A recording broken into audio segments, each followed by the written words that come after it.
नमस्कार, मैं हूं आपके साथ पूर्वी राय और आप देख रहे हैं यूएफटी लाइव टीवी। स्नेहा, आपका यूएफटी लाइव टीवी पर बहुत बहुत स्वागत। Thank you so much. Sneha, आपका आपके लिए स्नेहा आपके लिए अभिनय यानी एक्टिंग का क्या मतलब है? जब मैं छोटी थी तो मुझे एक्टिंग का मतलब बिल्कुल भी नहीं पता था।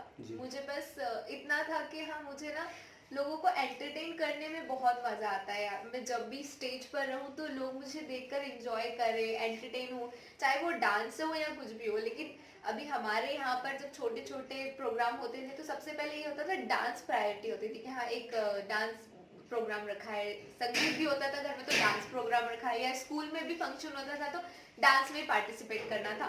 तो फिलहाल कोई ऑप्शन नहीं था, एक्टिंग का मतलब नहीं पता था। बस इतना पता था कि मैं एक आर्टिस्ट बनना चाहती हूँ, तो मुझे बस लोगों को एंटरटेन करना है। सो डांस से मैंने स्टार्ट किया। डांसिंग में मैंने बहुत मेहनत की। शुरू से 5 साल की थी तब से मैं डांस करती हूँ। मैंने कोई प्रोफेशनल डांस क्लासेस नहीं किए, बट डांसिंग शुरू किया। उसमें मैंने फेशियल एक्सप्रेशंस वगैरह देना चालू किया, तो ये फिर मेरे लिए एक एक्टिंग हो गई। और बेसिकली अगर मैं कहूँ तो एक्टिंग का मतलब सिर्फ डायलॉग बोलना नहीं होता है। एक्टिंग का मतलब होता है कि एक एक्टर को ऑडियंस को अपना बनाना आना चाहिए, उनको एंटरटेन करना आना चाहिए। अब एंटरटेन डांस से भी होती है, एक्टिंग से भी होती है, और अलग अलग जो भी टैलेंट है वो होने चाहिए। अगर आप सिंगिंग की बात करो तो कुछ कुछ एक्टर्स ऐसे जिनको सिंगिंग भी बहुत अच्छी आती है, तो एक्टर को मल्टी टैलेंटेड होना चाहिए। स्नेहा के लिए ये सफर कैसा रहा? बड़ा मुश्किल रहा या बड़ा आसान रहा है कि आपको एक जगह मिल गई फिल्म इंडस्ट्री में और आपने अभिनय का डंका बजा दिया? मगर देश भर के लोग, जब महिलाएं, खास करके बच्चे जो एक्टिंग के क्षेत्र में आना चाहते हैं, उसके लिए क्या मैसेज है? कठिन रास्ता या आसान रास्ता है या मेहनत करना ही पड़ेगा आपको? क्या मैसेज है?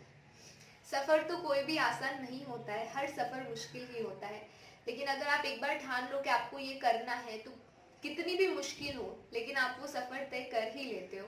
बस ये है कि आपको कुछ भी मुश्किल हो तो उसमें गिव अप नहीं करना चाहिए। जहां आपने गिव अप कर दिया वहां पर आप पीछे हट जाओगे और फिर आप उस फील्ड में आगे नहीं बढ़ पाओगे। आपको ट्राई करते रहना है, करते रहना। और ये बात हमेशा याद रखनी है कि कोई भी सफर आसान नहीं होता है। महिला सशक्तिकरण मतलब एक महिलाएं फिल्म इंडस्ट्री में अपना कदम मजबूती से रख पा रही, ऐसा आप मानती हैं? बदल रहा है भारत बदल रहा है? मैं बिल्कुल ऐसा मानती हूँ। फिल्म इंडस्ट्री में भी नहीं, और भी फील्ड है जहाँ पर महिलाएं बहुत आगे। अगर फिल्म इंडस्ट्री की बात करें तो आप एक कोई भी टीवी शो अगर देखते हो तो आपने खुद देखा होगा, टीवी शो में जो लीड होती है, लड़का लड़की दोनों होते हैं, लेकिन एक वुमेन ओरिएंटेड टीवी शोज ही बने होंगे। मतलब जो भी कहानी है वो एक लड़की की ही होती है। तो ये खुद ही आप देख लो कि अभी जमाना इतना बदल गया है कि अभी यहाँ पर भी महिलाएं आगे हैं। यहाँ पर भी एक जो लड़की लीड है वही, उसी के दम पे पूरा शो चलता है।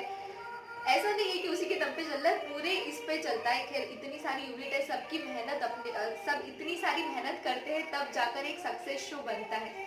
बट जो कहानी होती है वो पूरी एक लड़की के ऊपर होती है कि एक लड़की की जिंदगी में क्या होता है, क्या नहीं होता है, तो वो लोगों को इंटरेस्टिंग लगती है। और वही चीजें आजकल चल रही है। तो आप यही देखो, हमारी फील्ड में भी महिलाएं अब ज्यादा आगे हैं।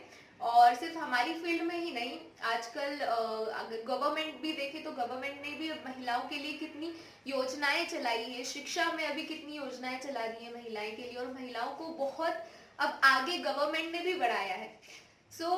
अभी पहले का एक जमाना था जहाँ औरतें पीछे रहती थी, लेकिन अब आगे नहीं बोल सकती, लेकिन जो होना चाहिए इक्वालिटी जो होती है, महिलाएं और पुरुष दोनों अब यहाँ पे इक्वल हो चुके हैं। तो ये बहुत अच्छी बात है। कोई आगे पीछे नहीं होना चाहिए, बस इक्वलिटी रहनी चाहिए, बराबरी रहनी चाहिए, समानता रहनी चाहिए महिलाएं और पुरुषों में, जो कि हमारे इंडिया में अब इस जमाने में, आज के जमाने में होता है। आखिरी 2 सवाल हो। आपके कोई फेवरेट डायलॉग जो आप कहना चाहें हमारे दर्शकों के लिए? मेरा ऐसा तो कोई फेवरेट डायलॉग नहीं है, बट हाँ, डायलॉग डेली बेसिस पे अलग अलग मिलते हैं। बट एक मेरा डायलॉग है जो कि लोगों को बहुत पसंद है और बहुत पॉपुलर हो गया ऑल ओवर इंडिया में, जो मेरे शो का ही, करिश्मा के कैरेक्टर का ही है। सो बेसिकली मराठी खानदान में करिश्मा जो है वो सिंधी परिवार से बिलोंग करती है, सिंधी परिवार की है, और वो मराठी खानदान में शादी करके आई। तो उसका एक स्लैंग है, दाडो सुट्टो। कोई भी बात होती है तो वो दाडो सुट्टो बोलती है। सो मैं करिश्मा के अंदाज में ही बोलती हूँ, दाडो सुट्टो। स्नेहा का भविष्य क्या है? एक्टिंग में ही या कुछ और आगे बढ़ेगा?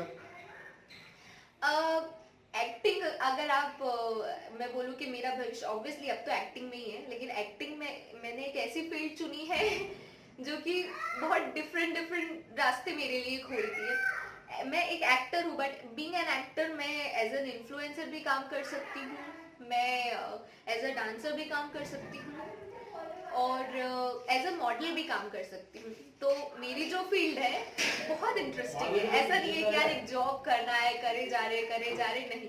ये जॉब बहुत एंटरटेनिंग है, मैं इसको जॉब नहीं कहूँगी, ये बोल सकती हूँ कि ये मेरा शौक था और वही मैं पूरा कर रही हूँ। और मैंने एक्टिंग शौक से ही ज्वाइन की थी। एज अ जॉब तो कोई भी ये कर नहीं सकता है। जिसका पूरा मन हो, जो पूरी शिद्दत से काम करना चाहे, वही एक्टिंग की फील्ड में काम कर सकता है, बिकॉज उनको 13 घंटे काम करना पड़ता है दिन के। सो हाँ, मैं बहुत खुश हूँ अपने काम से।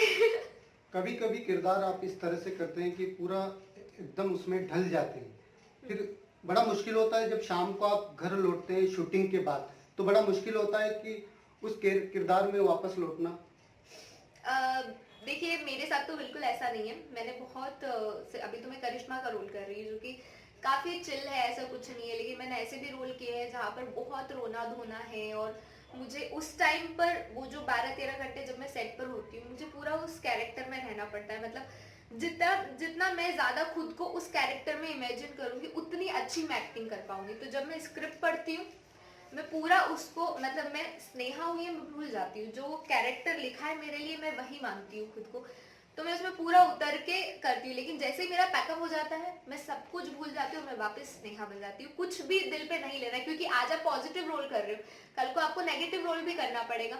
अब स्क्रिप्ट में ऐसा लिखा है, नेगेटिव रोल कितना कुछ बुरा बोलता है किसी के लिए, कितनी सारी बुरी चीजें करता है, क्योंकि आप नेगेटिव रोल कर रहे हो। अगर आप उसको असलियत में भी रख के रखोगे कि पैकअप के बाद भी आप ये या वो, अगर आपके दिमाग से नहीं जाएगा, तो आप एक बुरे इंसान बन सकते हो। तो आप जो हो, आपको वही रहना है। ये आप एक्टिंग कर रहे हो, आपको ध्यान रखना है कि आप एक्टिंग कर रहे हो, बस वो एक्टिंग तक ही रहना चाहिए। जब तक आप 12 घंटे सेट पर हो, आप वो हो। पैकअप के बाद आप जो हो वो हो। Thank you Sneha. आप दिन दोगुनी रात चौगुनी तरक्की करें, ऐसी हमारी शुभकामनाएं। All the best. Thank you so much. तमाम महत्वपूर्ण खबरों के लिए देखते रहिए UFT लाइव टीवी।